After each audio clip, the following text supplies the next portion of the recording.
असली खेल शुरू कहाँ से होता है? जनता एकजुट रहती है तो नेता से सवाल पूछती है, काम हुआ या नहीं हुआ, रोजगार मिला या नहीं मिला, सड़कें बनी या नहीं बनी, महंगाई कम हुई या नहीं हुई। लेकिन जब जनता धर्म के नाम पर बढ़ जाती है तो नेता का काम आसान हो जाता है, क्योंकि तब जनता काम नहीं देखती, सिर्फ धर्म देखती है। और यही वजह है कि कुछ नेता चाहते हैं कि हिंदू, मुस्लिम, सिख, ईसाई सब एक दूसरे से उलझे रहे। धर्म से पहले इंसान को देखें, हर खबर को चेक करें, फेक है या असली। किसी भी नेता के बहकाव में ना आए। वोट जाति धर्म पर नहीं, काम पर दें। सोशल मीडिया का एक फेक वीडियो, एडिट किए हुए बयान, भड़काऊ भाषण, हम बनाम वाली वो लाइन। नमस्कार दोस्तों, मैं हूं अल्तमश चौधरी और आज हम एक ऐसे विषय पर बात करेंगे जो हर एक भारतीय के जीवन में बहुत महत्वपूर्ण है। जी हाँ, धर्म और राजनीति में होने वाला खेल। और आज मैं कुछ ऐसे सवाल लेकर आया हूं जो कहीं ना कहीं आपके मन में भी आते होंगे, लेकिन आप कह नहीं पाते। तो चलिए शुरू करते हैं आज का ये वीडियो। सबसे पहला सवाल, असली खेल शुरू कहाँ से होता है? दोस्तों, आपने ये बात कभी नोटिस की है कि जैसे ही चुनाव आते हैं तो धर्म बहुत महत्वपूर्ण हो जाता है। जो नेता चुनाव जीतने के 5 साल बाद तक दिखाई नहीं देता, चुनाव आते ही वो मंदिर पहुंच जाते हैं, गुरुद्वारे में माथा टेकते हैं, चर्च में मोमबत्ती जलाते हैं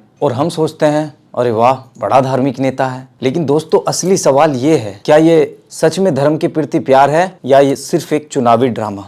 नंबर 2, जो सबसे महत्वपूर्ण सवाल है, दोस्तों, हमें बांटा क्यों जाता है? दोस्तों, जब जनता एकजुट रहती है तो नेता से सवाल पूछती है, काम हुआ या नहीं हुआ, रोजगार मिला या नहीं मिला, सड़कें बनी या नहीं बनी, महंगाई कम हुई या नहीं हुई। लेकिन जब जनता धर्म के नाम पर बढ़ जाती है तो नेता का काम आसान हो जाता है, क्योंकि तब जनता काम नहीं देखती, सिर्फ धर्म देखती है। और यही वजह है कि कुछ नेता चाहते हैं कि हिंदू, मुस्लिम, सिख, ईसाई सब एक दूसरे से उलझे रहें, क्योंकि जब हम आपस में लड़ेंगे उन्हें चुनाव जीतना और आसान हो जाता है। नंबर 3, नफरत कैसे फैलाई जाती है? और आज के जमाने में नफरत फैलाना सबसे आसान काम है। सोशल मीडिया का एक फेक वीडियो, एडिट किए हुए बयान, भड़काऊ भाषण, हम बनाम वाली वो लाइनें और ऐसे मुद्दे जो लोगों के दिल को जल्दी गर्म कर दें। नफरत का एक छोटा सा बीज बो दिया जाता है और फिर उसे हमारे ही हाथों खत्म किया जाता है, रिएक्शन और कमेंट और शेयर के द्वारा। और नेता सिर्फ दूर बैठकर मुस्कुराते हैं। और नेता ये बात बहुत अच्छे से जानते हैं कि जितना जनता बटेगी उतने हमारे वोट पक्के होंगे। इसीलिए वो चाहते हैं कि हिंदू, मुस्लिम, सिख, ईसाई आपस में उलझे रहें।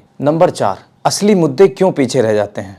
चुनाव जीतने का सबसे आसान तरीका है लोगों के असली मुद्दों को पीछे कर दो और उनकी भावनाओं को आगे कर दो। इसलिए धर्म, जाति, नफरत सब चुनाव में टूल बन जाते हैं। और असली मुद्दे बेरोजगारी, महंगाई, शिक्षा, स्वास्थ्य, किसान, व्यापार, महिलाओं की सुरक्षा, ये सब धीरे धीरे गायब कर दिए जाते हैं, क्योंकि इन मुद्दों पर जनता सवाल पूछती है और धर्म पर जनता बहस करती है। और नेताओं के हिसाब से सवाल पूछने वाला खतरनाक है और सवाल ना पूछने वाला बहुत ज्यादा उपयोगी। नंबर 5 और आखिरी, जो सबसे अहम भूमिका निभाता है, वो है युवा। युवा वो शक्ति है जो नफरत नहीं, भविष्य बनाना चाहते हैं।